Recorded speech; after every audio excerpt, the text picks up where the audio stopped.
இன்று இயேசுவை பற்றி சிந்திப்போம். இயேசு என்றால் நமக்கு என்ன ஞாபகம் வருகிறது? அன்பு. அன்பு என்றால் என்ன என்பதை இந்த பதிவில் நாம் பார்க்கலாம். கிரேக்க மொழியிலிருந்து கற்றுக்கொள்வோம். இயேசுவின் மொழி என்ன என்று தெரியுமா?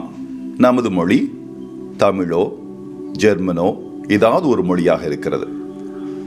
இயேசுவின் மொழி அரமாய்க் என்று சொல்வோம். இது எபிரேயத்துக்கு முந்தைய மொழி. அவர் அதை பேசினாலும் புதிய ஏற்பாடு முதலில் கோய்னே கிரேக்க மொழியில், கோய்னே கிரேக்க என்று சொல்வோம், அந்த மொழியில் தான் எழுதப்பட்டது. இது கிழக்கு மத்திய தரைக்கடல், உரோமைய பேரரசு மற்றும் கிபி 1 நூற்றாண்டில் வர்த்தகத்தின் பொதுவான மொழி. கிரேக்க மொழியில் அன்பை விவரிக்க 4 வார்த்தைகள் இருக்கின்றன. முதலில் அகாப்பே. அகாப்பே என்றால் நிபந்தனையற்ற தன்னலமற்ற அன்பு. இது வெல்ல முடியாத கருணை பட்டியலில் முதலிடத்தில் உள்ளது. இது இயற்கையானதே அல்ல. அதை நடைமுறைப்படுத்துவது கடவுளின் உதவியுடன் மட்டும்தான் சாத்தியம். இயேசு சிலுவையில் அறையப்பட்ட பொழுது என்ன சொன்னார் என்று தெரியுமா?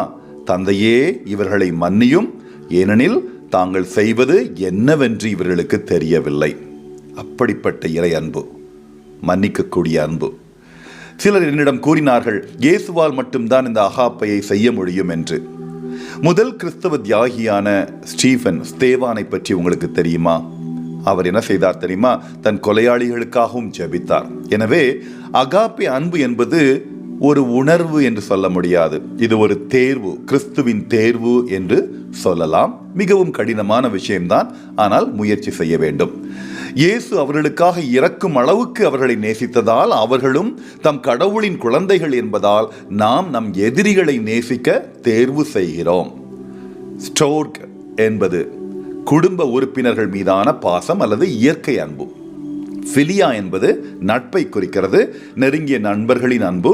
எரோஸ் என்பது காதல், ஒரு ஆணுக்கும் பெண்ணுக்கும் இடையிலான உணர்ச்சி மிக்க மனமும் உடலும் சார்ந்த காதல். ஆகவே தயவு செய்து நீங்கள் அன்பு என்ற ஒரு வார்த்தையில் இயேசுவை முழுமைப்படுத்தாதீர்கள். அவருடைய அன்பு நம் மொழியில் விவரிக்க முடியாதது. ஆனால் இந்த கிரேக்க மொழியை, புதிய ஏற்பாடு எழுதப்பட்ட கிரேக்க மொழியை நினைத்துக் கொள்ளுங்கள். அகாப்பே என்ற இறையன்புதான் உங்களுடைய மனதில் வர வேண்டும். இன்று சொல்லப்பட்டது போல எதிரிகளையும் நேசிக்க கற்றுக்கொள்ளுங்கள். அன்பே தெய்வம், அன்போடு வாழுங்கள். ஆமென்.